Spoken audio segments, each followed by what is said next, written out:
Greetings and welcome to Module 1. The purpose of this video is just to give you a brief overview of the contents within Module 1. Please do take some time to review the population health outcomes as well as the outcomes relative to this particular module.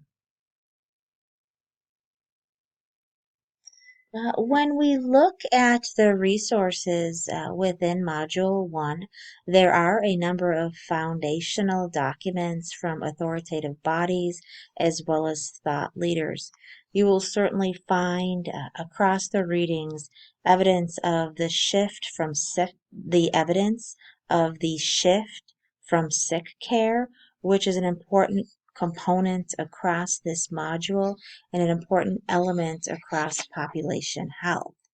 One of the foundational documents does include the Triple AIM. This is the Institute for Health Care and Improvement Triple AIM and Population Health. We know that population health is part of the triad. Population health, of course, is a key component of health outcomes, and that attention to population health will improve outcomes and be a cost savings element. Do please take some time to look at each resource. The MSN Essentials are foundational for competency development and give you some idea on the direction for growth that you can expect. When we look at the Russo article,